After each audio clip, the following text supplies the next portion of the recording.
My dad started the company in 1975. I may have got my first diaper changed on the road job. My dad took me to the job when I was just a kid. My uncle at that time was the superintendent. When I was 12, he wanted to show me something behind the machine, so he did.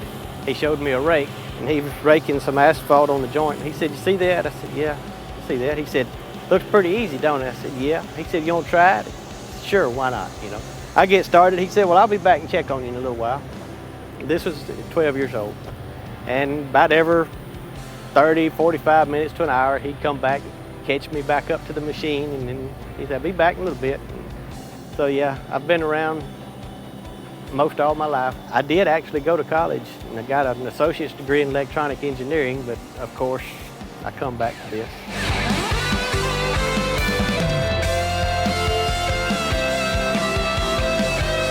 Our other machines started wearing down. We had more jobs coming up, lots more work coming up in this area, so we decided it was time to upgrade.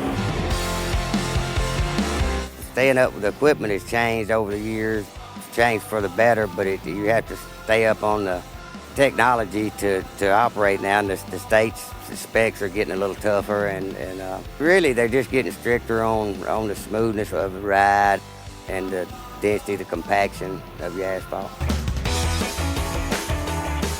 The fuel consumption on this newer equipment versus the older is tremendously better, especially that paving machine.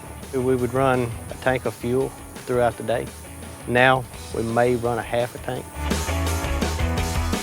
With Riley Paving, back in the, I'd say mid-'80s, they were hooked on the blown ox paper. And that was pretty much what, from a market standpoint down here, the blown ox paper was the paper to have.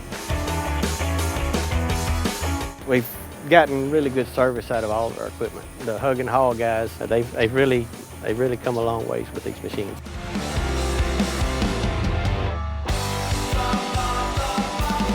The service and service response, I guess to me, is more important than the value of the equipment. If a dealership does not have the service to back their equipment up, they just will not sell it. But as far as working with the guys, we all have a great relationship. I mean, if you have a problem, you call them, they address it. The uptime is quick response from our techs, from our service department. And as you can see, one machine goes down in this operation, it holds up the whole chain. We're happy with the hug and haul, Volvo, all together.